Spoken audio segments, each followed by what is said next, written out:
is Identity at the Center. Welcome to the Identity at the Center podcast. I'm Jeff, and that's Jim. Hey, Jim. Hey, Jeff. How are you? Not so bad. Yourself? Fantastic. Authenticate 2025. Here we are. Mm-hmm. We got a great guest to start things off today. So why don't we jump right into it? Yeah, we've got a sponsored episode today. So we're joined by Bojan Simic from HYPR. We're going to get to him in a second. But if you want to find out more about what they got going on, you can go to hypr.com/IDAC. That's HYPR.com/IDAC. And just make it clear, right? This is a sponsored episode. We do these from time to time to have really smart people come on, tell us about sort of what they're doing in the space and learn more about it. But yeah, let's jump right into it. So welcome to the show, Bojan. Thanks for having me, guys. Yeah, so here we are at Authenticate. You've got the lovely passkey background, right? We sacrificed that for our guests. Want to make sure that you look good. Tell us a little bit about your background. So I think it's the first time we've had an opportunity to actually meet and talk. I feel like we've been on phone calls probably in the past, but how did you get into the world of identity? Did it choose you, or did you choose it? I stumbled into it. I started out as a software engineer. That's what I went to school for. And I was a mediocre software engineer at best, I would say. But I wrote a piece of software once for a large client in Cincinnati, Ohio. I will not say who. And 3 months later, that product got breached.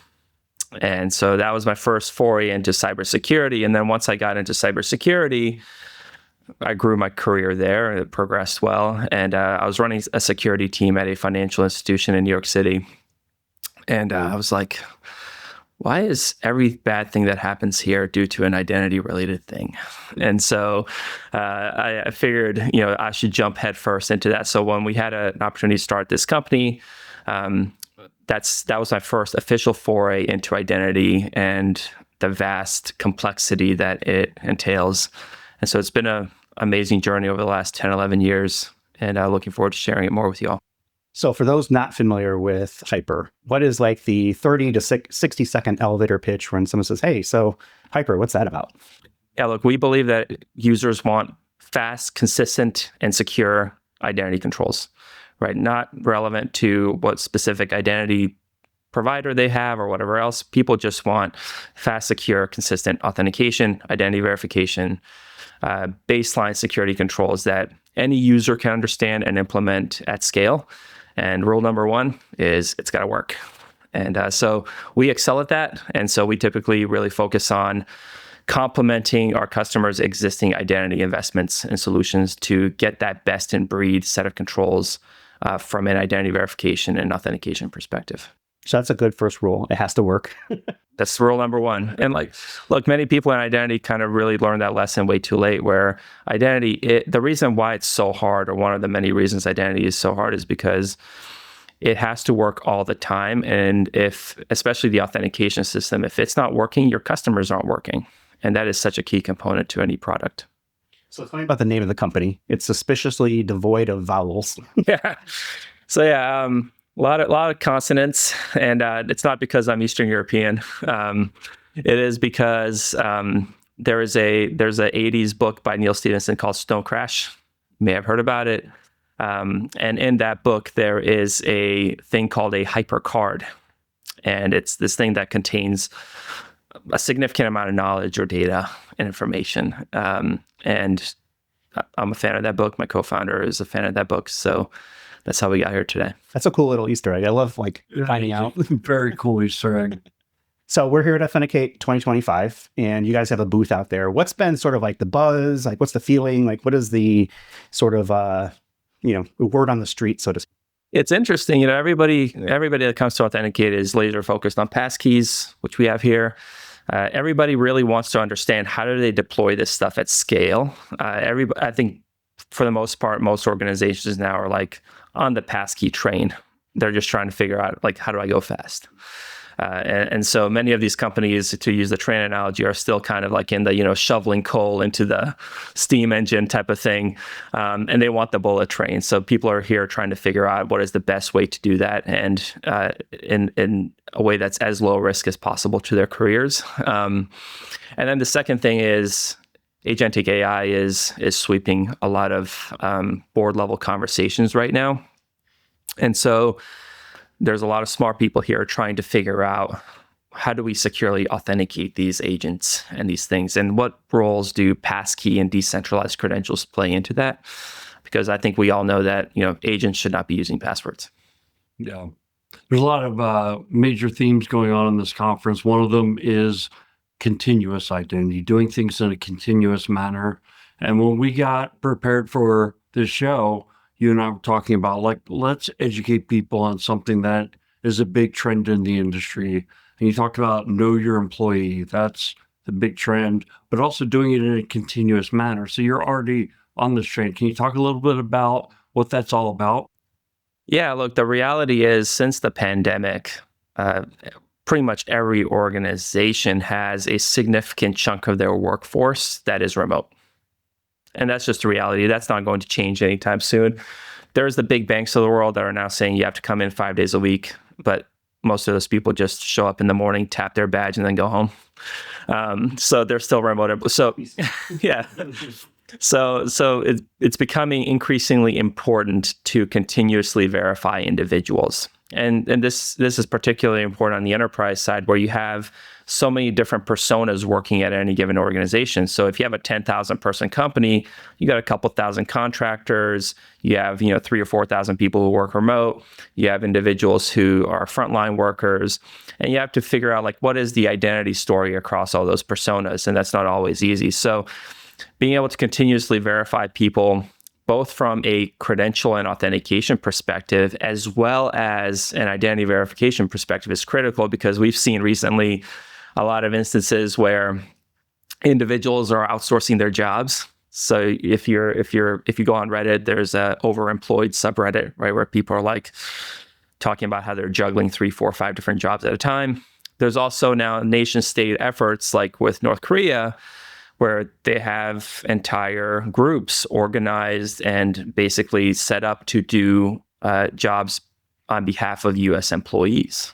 And so I think people have read the article of that lady. I think it was in Tennessee or Arizona somewhere, where she had like 40 corporate issued laptops in her house, and people were remoting into those laptops and doing the jobs. I just don't have the chutzpah to do something like that myself, but I'm sure it's happening. So what are companies doing about this today? How are they solving this problem? You mentioned it got hot at the beginning of the pandemic. I remember it was like, we're all patting ourselves on the back, like, hey, in six weeks, everybody got multi-factor authentication up and running.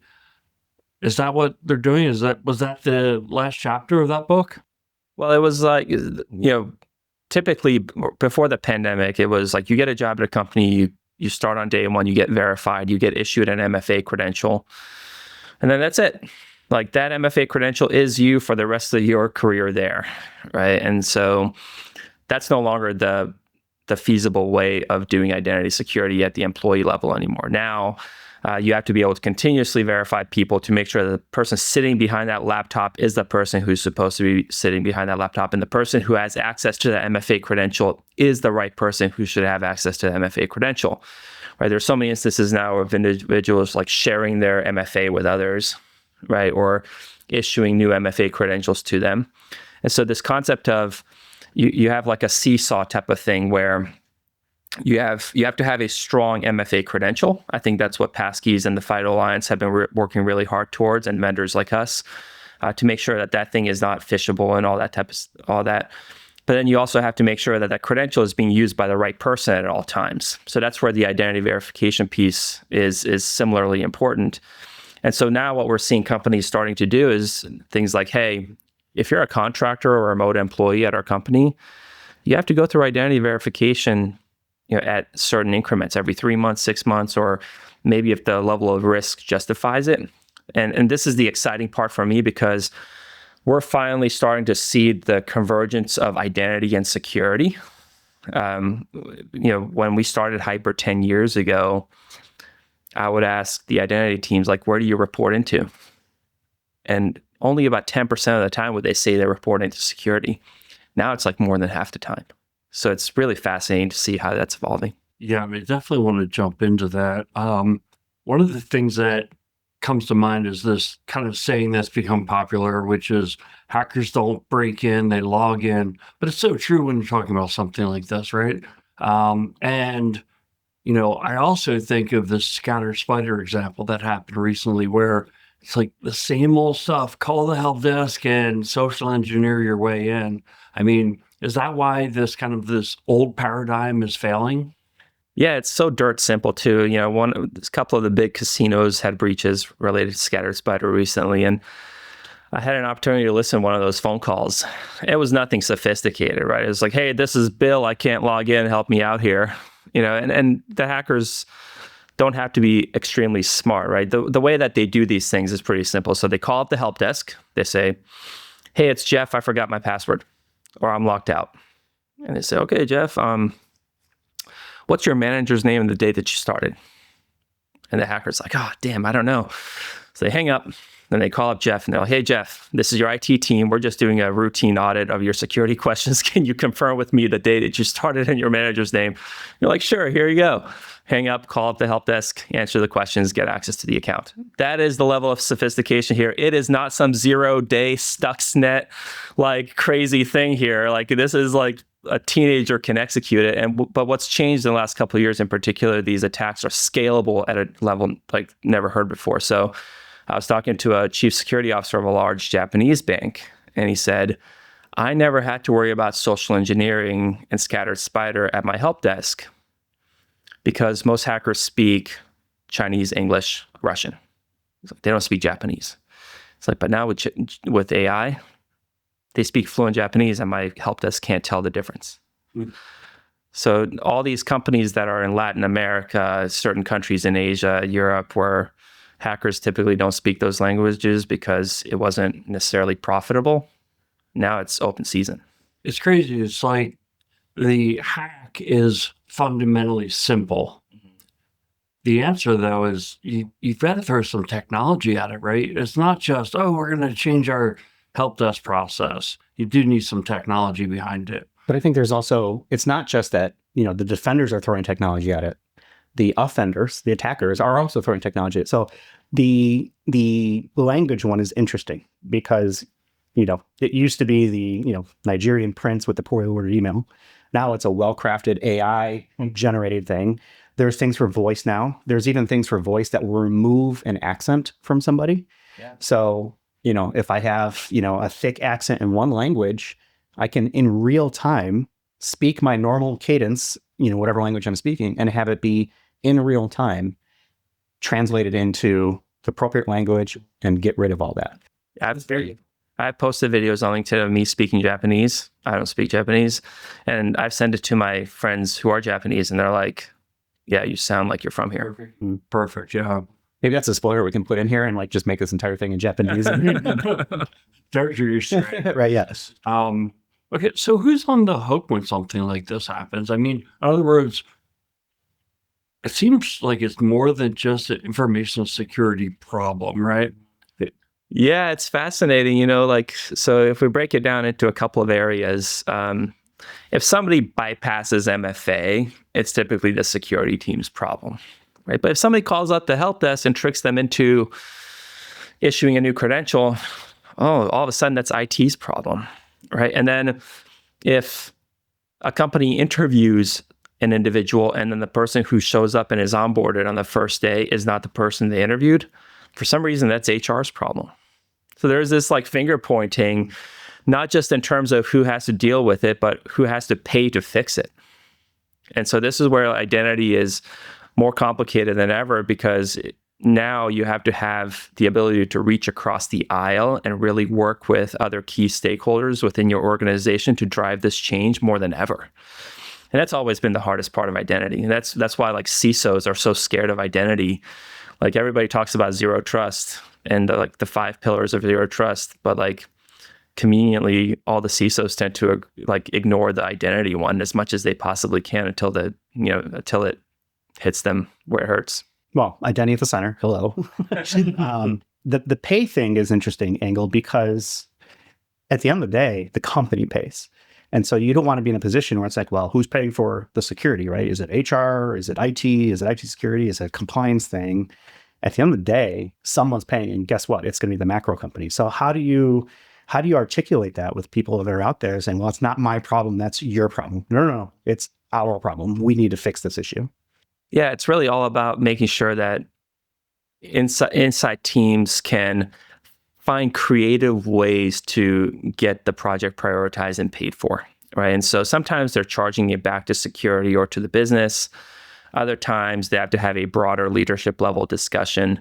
But everything ultimately comes down to the business value. And like, how can us doing this make sure that we better differentiate ourselves from our competitors? Doesn't matter what your industry is, right? If you're a bank, you're in the business of trust. Right? If an article comes out and you hired somebody from North Korea, like that's a problem for you. Even if it didn't have a material impact on your business, it's a trust issue. So I think being able to socialize it and position it in such a way that like, hey, this is going to help our business and we need to work together here is key. And just being very transparent here, like when I talk to an identity team, one of the first things I ask is, how long have you been here? And what other change management have you been able to drive across the organization in that time? Because if they don't have good answers for that, like we know that we're going to really have to work with them to help them drive that change. So we know our primary listener is the identity practitioner. Obviously, identity at the center is not a generalized topic, right? We want to make this as educational as possible. So what is the right solution? What should identity practitioners be doing to get ahead of this for their organization? I think you have to think about it in two ways. One is getting it prioritized and budgeted is the number one thing, right? So being able to speak the language of the business and put it in that context. And then two is understanding what it's going to take to operationalize it quickly, right? And so what we try to help our customers with is technology is usually the easier part. It's the people part that's more difficult. And so whenever we work with a customer, for example, like we put together an entire change management program for our product so that they can use to implement it. I'll give you a really silly example. So like we were deploying passwordless with a large company that has like 50,000 employees across 40 countries. And they got to like 33,000 employees in 3 months. And it was amazing. But what they did was they spent as much money on the internal marketing campaign as they did the technology. So in any region, the first 100 people who signed up for passwordless got a t-shirt that says I'm passwordless, right? Or they got like a little Lego kit or something that was branded to their organization that they could use to show off. And that internal marketing is every bit as important as the technology. Yeah, it reminds me of, Jeff, your story, right? Where you were rolling out, this was back in the day, self-service password reset, which we would never do that today. Right, yeah.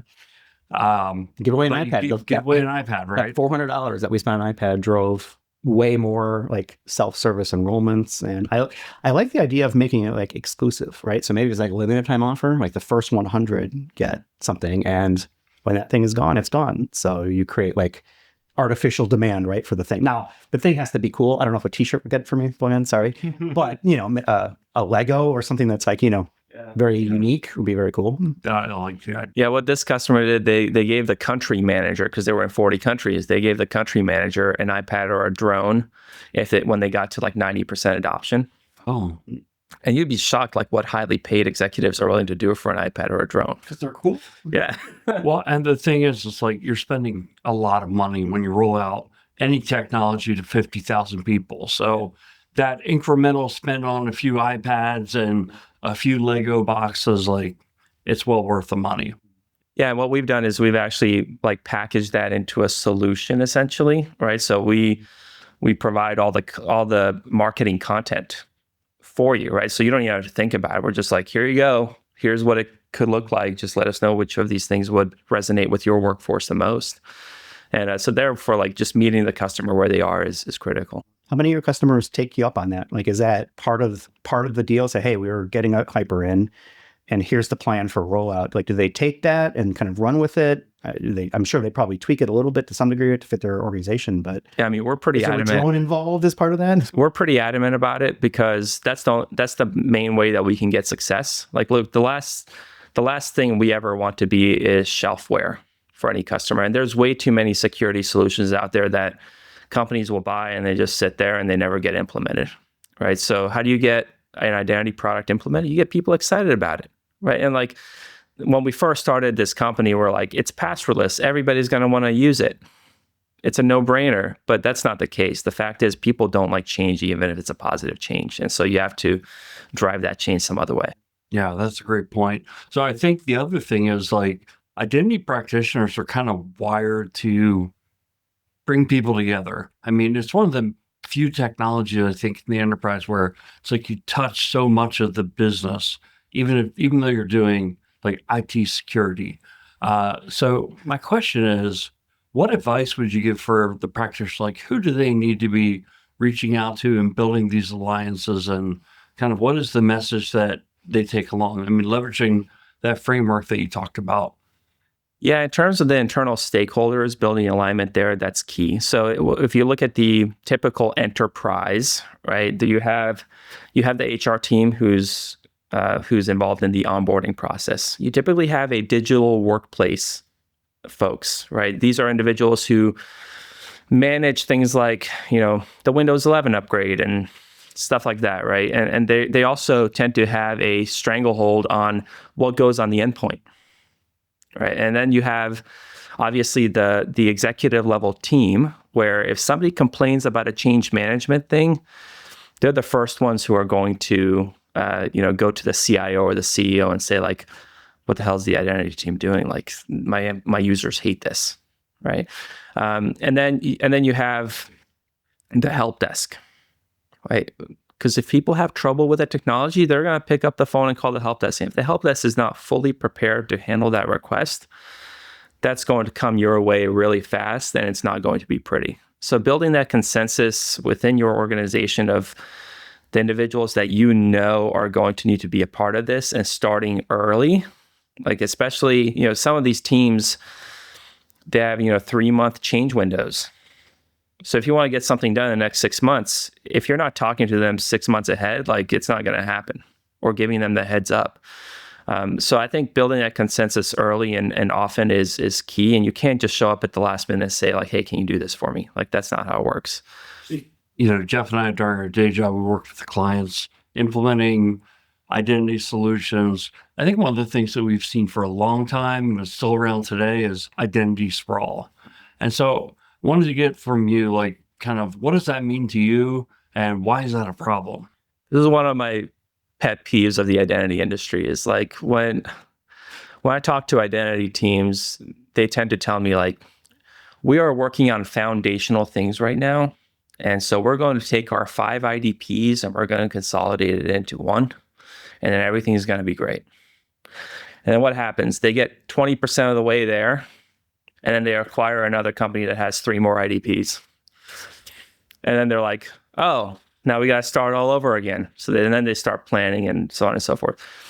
So the reality is consolidating everything into a single identity source is a fallacy. Like it's possible in smaller companies that don't change very much. But guess what? If you're a smaller company, don't change very much, you're not going to become a bigger company, right? So you really have to think about how do you implement these baseline security controls that are key to stop phishing and social engineering across that identity landscape, right? And so that also gives you flexibility, because now if you acquire another IDP for whatever reason, or some line of business decides to go rogue and just deploy another IDP because they feel like it, do that. Come on. You can bring it into the fold from an authentication experience really quickly. And what that then provides you is, if your authentication experience is consistent across your identities, then if you do want to consolidate IDPs down the road for whatever reason, and you want to simplify that, it becomes more of a back office function than something that is affecting the end user on a day-to-day basis. Is that what you're touching on earlier in the podcast? You talked about leveraging existing tools, which I think is something that every practitioner wants to do, right? We spent this money, we put these tools in place. We don't want to just have to rip them out every 5 years. Is that what you're getting at, or was there something deeper? That's exactly it. And then there's an additional part of it, right? Which is, I talk to identity and security teams, and sometimes they'll say, if I could take the worst authentication experience in my company and just make it consistent across all my users, it would be way better than what we have now. Because the consistency is so important. And then 2 is being able to leverage existing investments. So you know what? If you're an identity practitioner inside your company, you know what security people really like to hear?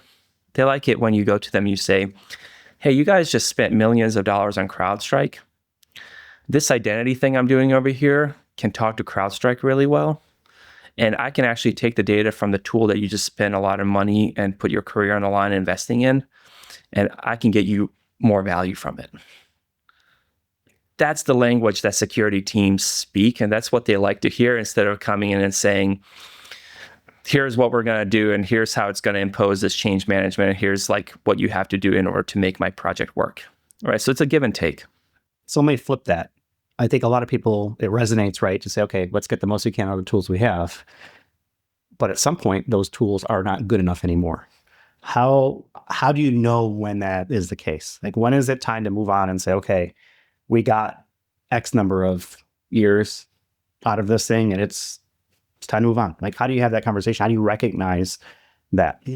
That's a really good question. And I think it's a tough one because oftentimes individuals have built their careers around specific tools, right? You go on LinkedIn and the first line on somebody's LinkedIn profile is, I'm a SailPoint so-and-so, right? And it's like, wow, that's your career, right? And I think that's a mistake. I think, most sophisticated identity and security teams, they have programs that protect them from being beholden to a specific vendor, right? And those are the teams that I've seen be most mature. So I think anytime you onboard a vendor, you have to think about the exit plan for that vendor. And is that exit plan a month, a year, or 3 years? Because depending on what you have, it could be really, really long. Like most financial institutions still run on RACF. You're not moving off of that anytime soon. So I think for identity especially, it's the same because identity is the perimeter, as we like to say. And so it's something that people interact with. So I think if you have an existing vendor, you need to have an exit plan for that vendor. If you don't, put one together. And 2 is, look, any vendor relationship is key. And it's about trust at the end of the day. So do they do the thing that they say they're going to do? If they say they're going to have a specific feature that you requested in 3 months or 6 months and they don't deliver for 2 years, like writings on the wall there that like the thing that they're doing, the thing that you need is not their priority. And you should think about that. At the same time, like how resilient are your vendors? Third-party risk is probably the biggest area of risk growth in the industry right now, where most vendors don't have the security that the bank that's buying that vendor does, right? So how do you make sure that your vendors have the third-party risk controls in place that they need to? Otherwise, if they're not taking it seriously, like it's a non-starter. We talked a little bit earlier about identity verification. I feel like this is one of the areas that, from a technology perspective, is the most different from 5-10 years ago, where it's now document-based verification technology tools. I want to get to how prevalent should they be, or will they be in the enterprise? But before that, I just wanted to give a recognition that, we're at the Authenticate conference, and obviously it's like passkeys are the number one thing, but you wonder, okay, where is FIDO? The FIDO standard is going to take things in the future. FIDO Alliance is going to take things in the future. And we had Nishant, their CTO, on a few episodes ago, and he talked about identity verification. It's like having a verified identity and then doing authentication in a strong way. It's like now you're talking about the Holy Grail. Yeah, look, to tackle that, like if you look at most enterprises right now, identity verification means KBA. It's just what street did you grow up on and what's your manager's name?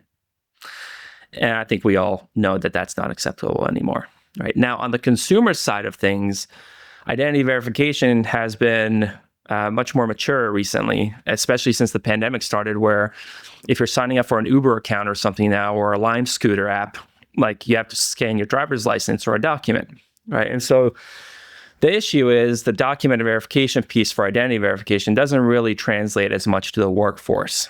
Like you need more flexibility because you have employees all over the world. You have employees who don't have driver's licenses, or things like that, where they can reliably use that as a source of proving themselves. Additionally, in order to prove somebody's identity, well, if you look at the average enterprise, where's that person's information actually stored that you need to verify? Some of it is in Workday, their human capital management system. Some of it is in their IDPs, right? Some of it is in their HR and healthcare systems. So when you're proving an employee's identity, you have to be able to go into all those things, pull it down, and then use that information to verify them. So you have to have a lot more flexibility and orchestration in the way that you're verifying employees' identities. And that's where we've really seen a good product market fit, to the point where now our customers are regularly verifying employees at scale. Yeah, it seems like there's a certain level of friction involved with verification. I think in some use cases, absolutely necessary. But, I feel like in the enterprise, the ability to insert friction into the process would be a lot higher, but it seems like there's a resistance there. What's your philosophy in terms of like inserting friction into the process? Look, on the employee side, at least here in the United States, it's a little bit simpler, right? It's like you're an at-will employee and we give you a paycheck, so you need to do it. Like that's the mentality of a lot of companies. But when you look at international organizations, it varies. And you also have to have different levels of control for different personas within your organization, right? So my employee who works in a factory who logs into stuff twice a year to download their W-2, like, do I need to put them through the same process as I would my system engineer who, has access to our AWS infrastructure? No. So that flexibility is really important to have.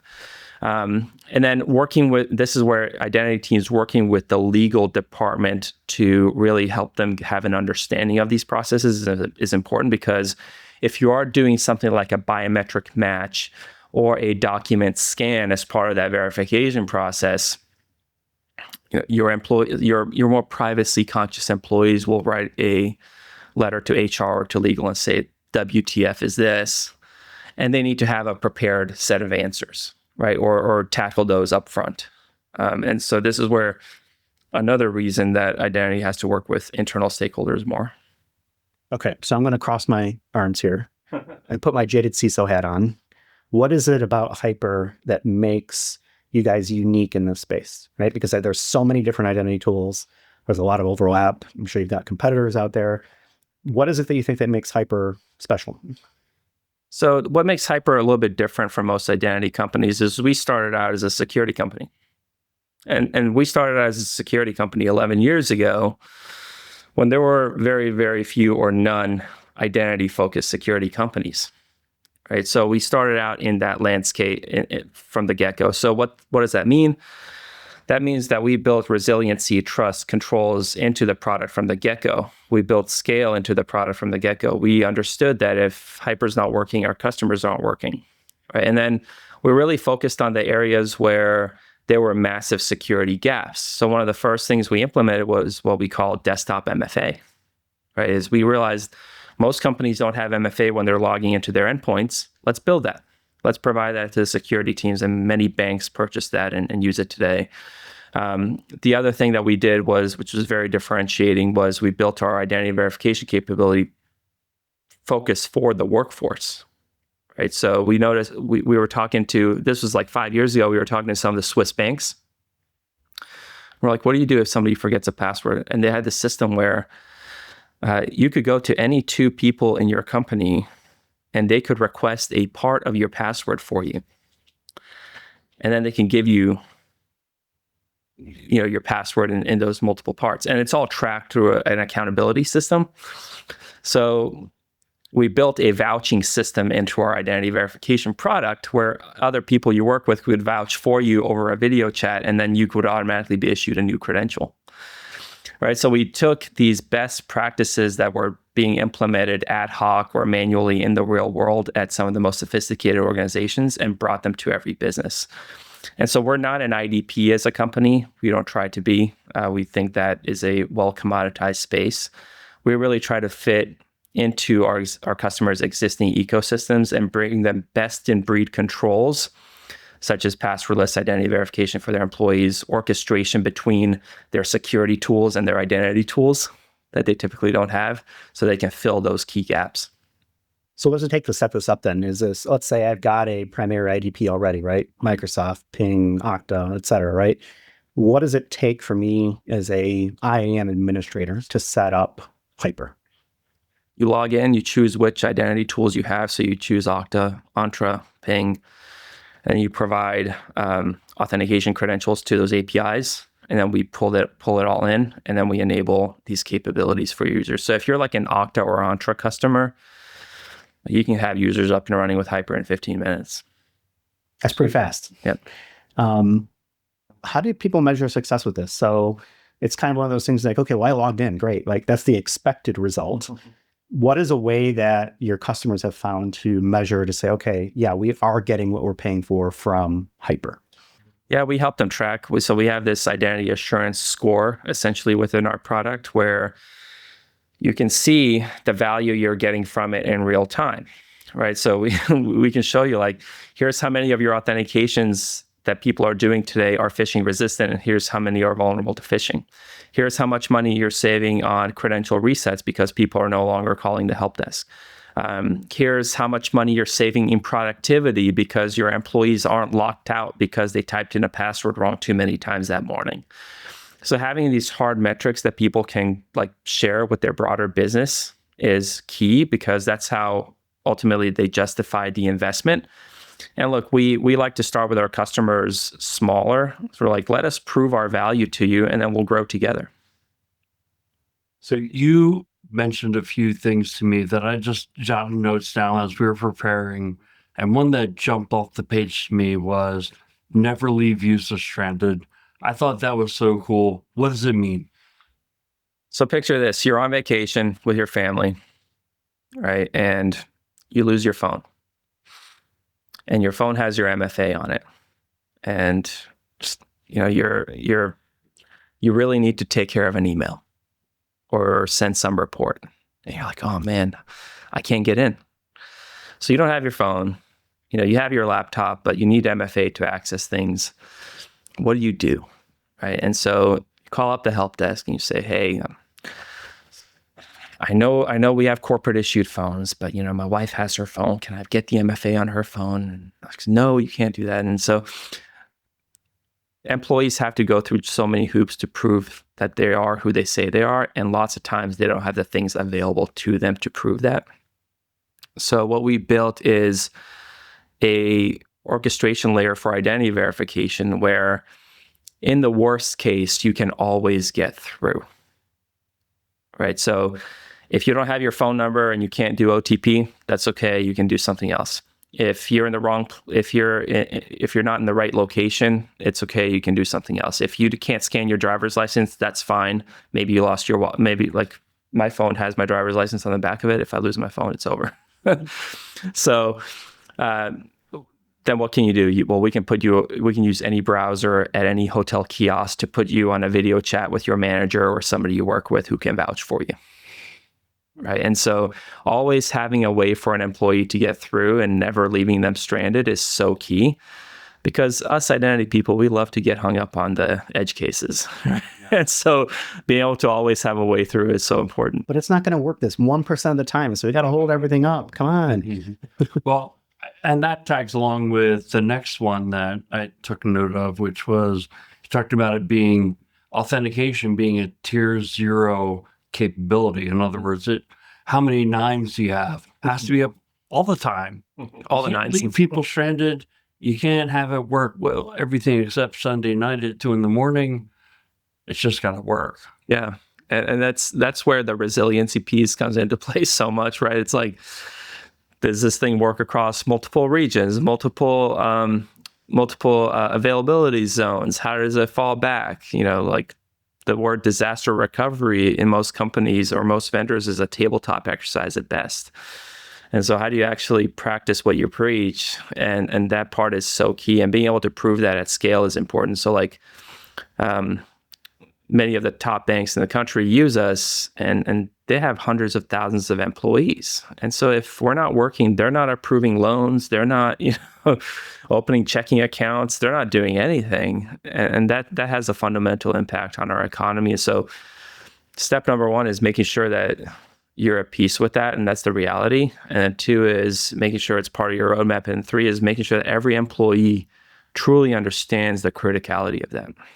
So I've been having a lot of conversations in my day job about resiliency and DR plans, and where does IAM fit into DR plans? Because I think most larger companies will have like a DR plan, but what happens if their IDP goes down? I don't know if a lot of companies have really thought about like their identity infrastructure as being that critical. And so yes, it has to be up. Are you seeing more of a push to make sure that identity is part of that DR strategy, that plan, whatever it may be, where if something does go down, here's how we're going to recover from it? Absolutely. And that's where a lot of companies realize that they have gaps, because your ecosystem the chain is only as strong as its weakest link, right? And when companies do DR plans and they execute those, they realize what the weak links in their environment is. They're like, oh shit, we have MFA, but for these key accounts, like turns out you can bypass it. And so, like actually doing an exercise and finding compensation methods that are still secure to address those is key. And it's something that's, it really started out in financial services as being a key control, but now it's starting to get into critical infrastructure and energy and a much broader set of verticals. So this has been a really fascinating conversation, and we'll start to wrap things up. But there was a note on our notes here as we were getting set up. It was like, I think it's the first time we've had this on the show. There's a note that says that you're a competitive boxer in the past. So I definitely have to get into this. Keyword was. It was. Okay. Like 50 pounds ago. Okay. So how long ago was this? What was it like? I think taking me into the mind of a competitive boxer, because this is the first time I think we've had that on the show. Yeah, I went to a party in high school, And that's recent. and I ran it. I'm a tall guy. I'm 6'5", so I saw another guy that was taller than me, and we immediately started talking. And he told me he was a boxer, and so he invited me to join this gym. So in high school, I joined this gym, and I started boxing after that competitively, and in college, I was decent. And the thing about boxing is you have to get to a point where you truly believe in yourself when you're doing something, because when you get in the ring with somebody, like you look around you and there's nobody there to help you, right? So you have to be very confident in yourself to execute on your plan. And as Mike Tyson says, everybody has a plan until they get punched in the face. And running a startup, you get punched in the face a lot. So how many fights, like professionally in the competitive circuit? And what was your record? I think I had like 18 fights. I think I won 12 of them. And I was a super heavyweight, and super heavyweight is anything over 195 pounds. And so I was like in the low 200s at that time. And it's fascinating because as a super heavyweight, anything over 195 pounds is a category. So as a 200-pound guy, you're fighting somebody who's 300 pounds. And so you have to be very, very fluid in the way that you approach things. So it's a good skill to have. So how much of a difference does that 100 pounds make in that sort of scenario, right? So you're 200, someone else is 300. Is that 100 extra pounds of pure muscle, or is it, what Butterbean? What was the guy's name, right? Like, is it like that, right? Like, maybe a heavier set. Yeah, I boxed this guy that was like over 300 pounds, and he was a linebacker, right? So his NFL career wasn't going the way he thought it would. So he was like, I'll try boxing. And the good news is, like, he doesn't have the stamina, but if you get hit, like I remember blocking a punch from this guy and thinking like I didn't block it. So, because it was so powerful.